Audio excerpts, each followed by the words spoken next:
pelajari yaitu tentang konsep dasar kecerdasan artifisial, tepatnya pada materi mesin cerdas dan non cerdas. Kenapa kita mempelajari tentang materi ini?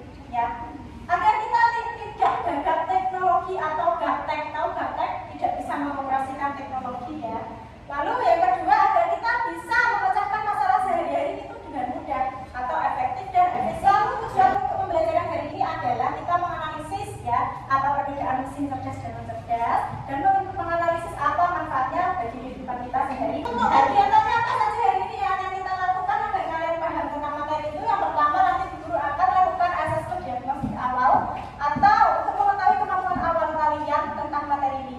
Yang kedua, guru akan mengajak kalian untuk mendemonstrasikan bagaimana AI atau kecerdasan artifisial itu bekerja. Yang ketiga, nanti guru akan meminta kalian untuk mengerjakan lembar kerja, ya, untuk berdiskusi dan bersebelas. Sebelum memulai materi, guru minta kalian untuk berkisahnya kamu adalah robot. Kamu adalah robot. Robot itu punya kemampuan berpikir komputasional. Jadi mengikuti instruksi. Ya, ikuti instruksi guru. Kalau ada kata robot, karena kamu robot, clue-nya ya adalah robot. Kalau ada kata robot, silahkan ikuti instruksi guru. Kalau tidak ada kata robot, berarti tidak usah ikuti instruksi dari guru. Paham? Robot angkat tangan kanan. Robot angkat tangan kiri. Robot silahkan duduk. Berdiri. Tidak ada kata robot, tidak usah diikuti instruksinya. Robot angkat tangan kanan. Robot berdiri. Duduk kembali. Robot silakan duduk kembali. Masih semangat untuk menerima pembelajaran hari ini?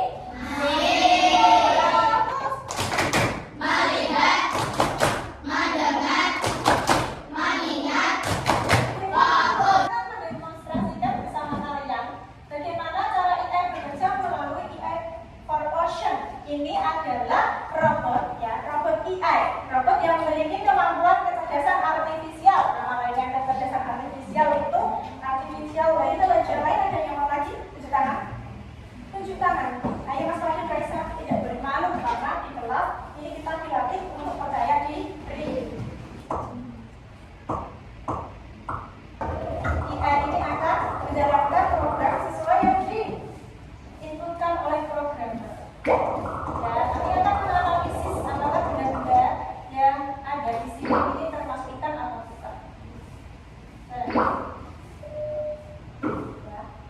Kalau bukan ikan yang sesuai dengan kalian programkan, berarti tidak akan berlama. Guru akan membagikan asesmen diagnostik awal untuk mengetahui bagaimana pemahaman kalian tentang mesin cerdas dan non cerdas. Siapa yang tulisnya?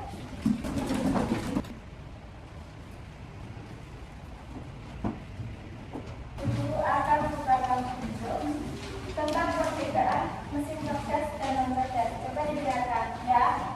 AI adalah hubungannya dengan mesin cerdas dan non cerdas ini anak, ada tidak? Ada? Ada. Ya, kenapa? Mesin cerdas itu bekerjanya ya sama dengan AI. Jadi mesin cerdas itu punya kemampuan atau kecerdasan artifisial sehingga dia dapat mendeteksi objek, mendengarkan apa yang kita ucapkan seperti Google. Coba disimak bersama-sama.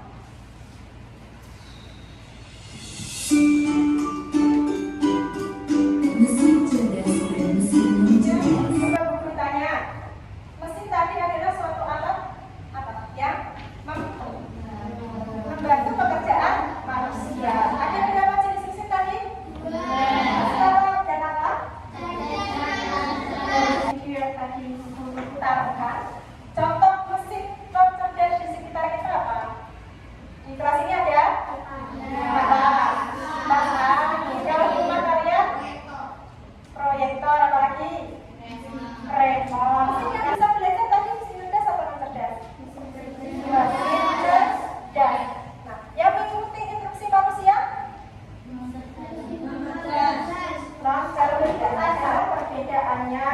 Coba untuk cara kerjanya, perbedaannya untuk mesin cerdas dan non cerdas silahkan dibaca. Mbak Yastami. Mesin cerdas bisa belajar dari pengalaman dan mempelajari kinerjanya. Mesin Jadi mesin cerdas itu bisa belajar sama dengan AI karena mesin cerdas itu memiliki kecerdasan artifisial. Kalau mesin yang cerdas mengikuti instruksi manusia. Lalu kalian amati gambar berikut ini ya. Ini ada beberapa contoh dari mesin cerdas di sekitar kita. Gambar nomor 1 itu ada apa? Mobil. Tapi kalau ini mobilnya ada sinyalnya, ini berarti mobil otonom. Dia bisa menyetir sendiri tanpa dikemudikan mesin. Ya, dia punya sensor pengendali lintas, punya sensor di depannya ada objek atau tidak ya. Karena dia bisa mencari rute sendiri. Yang kedua gambar apa itu? Robot apa?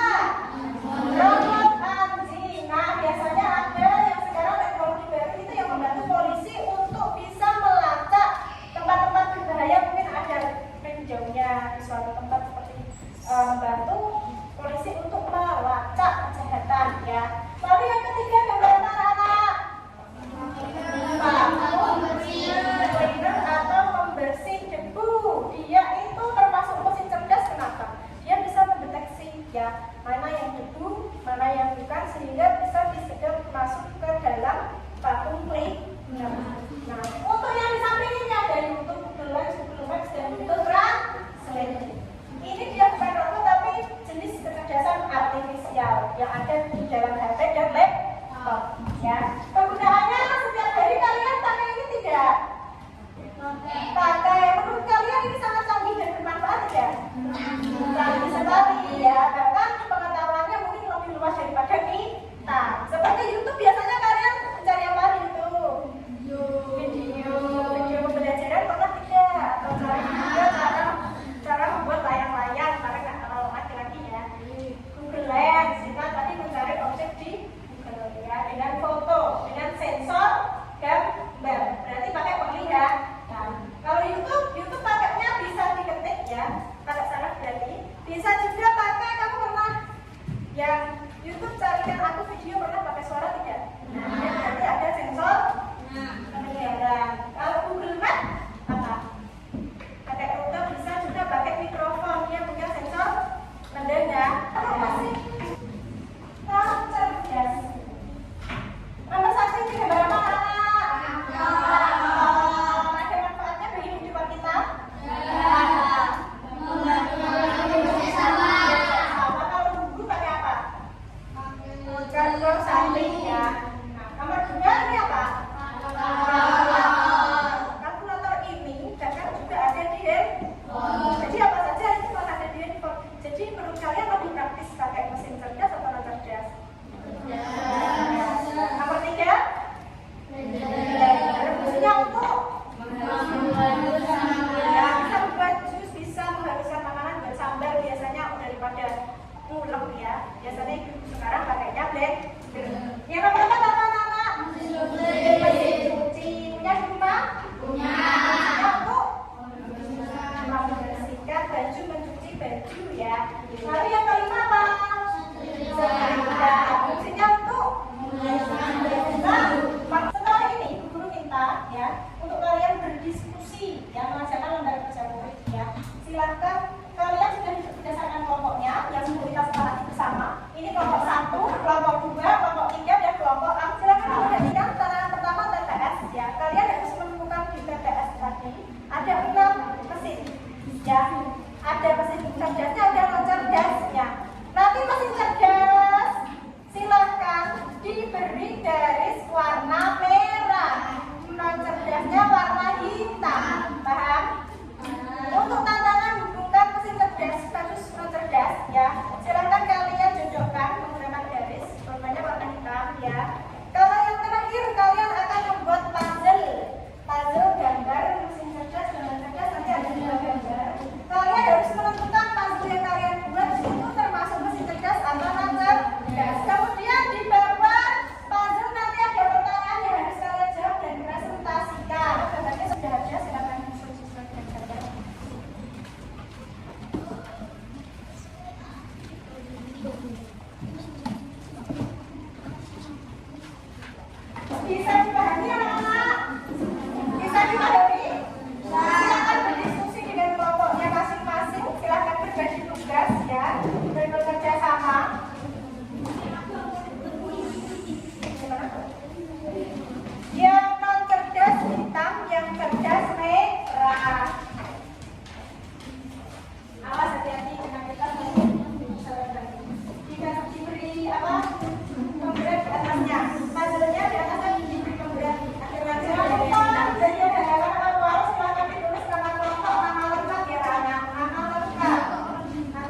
Siapa saja yang akan terlebih dahulu?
Jadi bisa kita simpulkan yang dapat berpikir sendiri atau dari pengalaman mesin apa tadi? Kalau mesin cerdas hanya menunggu instruksi manusia. Nah, sekarang bertanya, apakah AI atau kecerdasan artifisial bermanfaat untuk kehidupan kita? Sangat bermanfaat atau hanya bermanfaat? Membantu kehidupan kita atau tidak? Sangat membantu. Termasuk mesin non cerdas pun juga membantu kehidupan manusia. Kesimpulannya ya, jadi AI adalah kecerdasan atau kemampuan untuk dapat belajar, beradaptasi, mengenal pola dan juga membuat keputusan secara otomatis. Nah, mesin cerdas memiliki kemampuan atau kecerdasan artifisial sehingga dia dapat belajar dan membuat keputusan secara otomatis. Lalu setiap mesin walaupun cerdas ataupun non cerdas ya, itu memiliki manfaat manusia, terutama untuk mempercepat kegiatan kita sehari-hari menjadi lebih mudah. Pemahaman kalian ya tentang materi hari ini, Bu Guru akan membacakan ya soal evaluasi, silakan dikerjakan. Dan di belakangnya tadi lembarnya ya, di belakang soal evaluasi ada refleksi diri, bagaimana perasaan kalian hari ini, apa yang kita pelajari hari ini. Silakan diisi ya secara individu, tidak boleh bekerja sama. Ya. Kita singkat, kita singkat. Sudah selesai anak-anak? Silakan sudah selesai.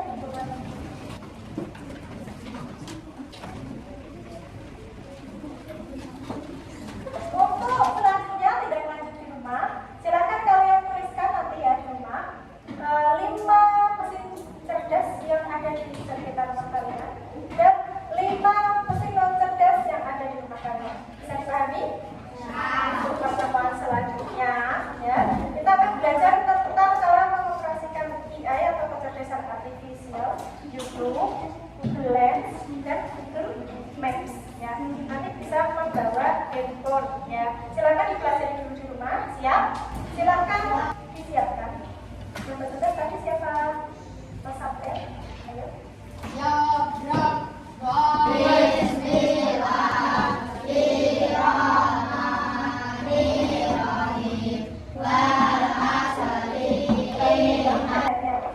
Wassalamualaikum warahmatullahi wabarakatuh. Waalaikumsalam warahmatullahi wabarakatuh.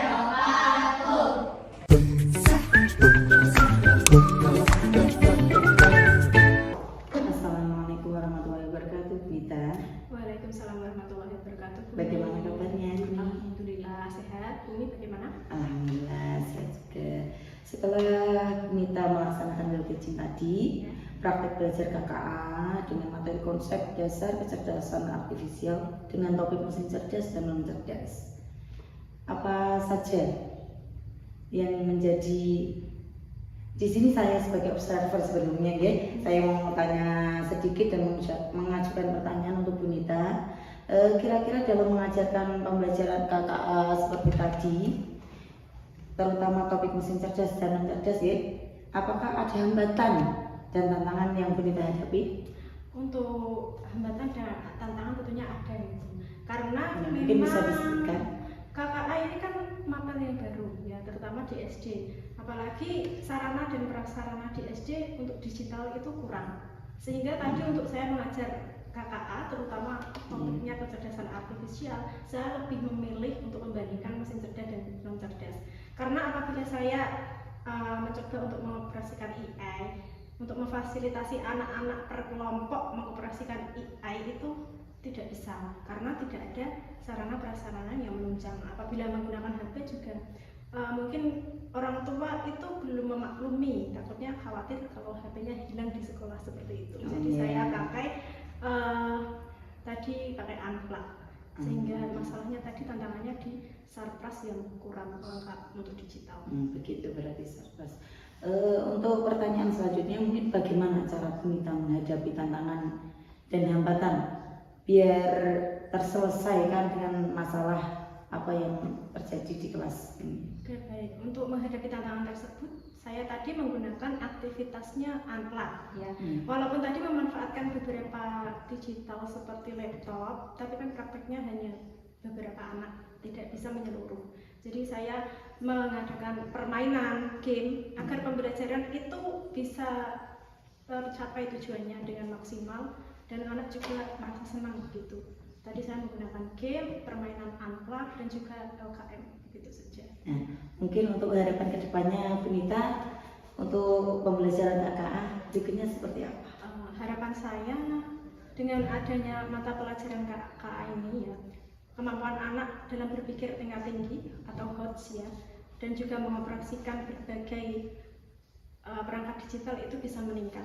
Dan nanti mungkin ke depan harapannya mungkin ada perhatian dari pemerintah juga untuk bisa menambahkan bantuan sarana prasarana untuk sekolah-sekolah terutama di SD fase C ini agar memang KKA bisa tujuannya untuk melatih anak dalam digital itu bisa tercapai gitu. Ya, bagus sekali. Mungkin untuk di sini saya juga boleh memberi masukan, Bunita, masukan dan saran. Mungkin dari awal sampai akhir tadi pembelajaran pertama kali yang dilakukan Bunita sangat bagus sekali, sangat luar biasa dari awal sampai akhir pembelajaran. Mungkin untuk masukannya saja sedikit saja tadi di kegiatan game. Iya.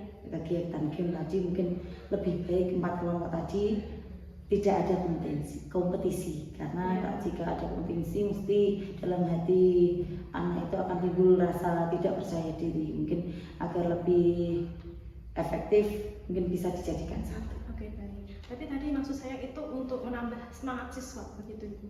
Jadinya kalau untuk kompetisi itu kan mereka pikiran saya itu agar termotivasi gitu. Tapi baik, kalau memang itu ada efek negatifnya memang saya juga tahu. Iya. Mungkin dari tadi juga dalam pengoperasian ya. Pengoperasian mungkin Bunita bisa mengajak beberapa anak maju ke depan. Jadi anak yang belum bisa digitalisasi ada rasa percaya diri, aku pasti bisa. Ya, mungkin nanti bisa dikelompokkan seperti itu. Jadi tidak hanya 1-2 anak yang mengoperasikan, yang lain juga bisa mengikuti dan melihat, mengamati apa yang dioperasikan. Mungkin seperti itu saja.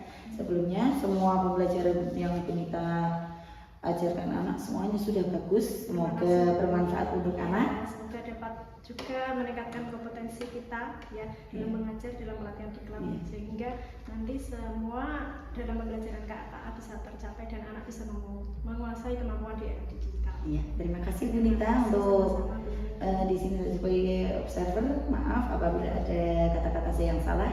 Sekian, wassalamualaikum warahmatullahi wabarakatuh. Waalaikumsalam.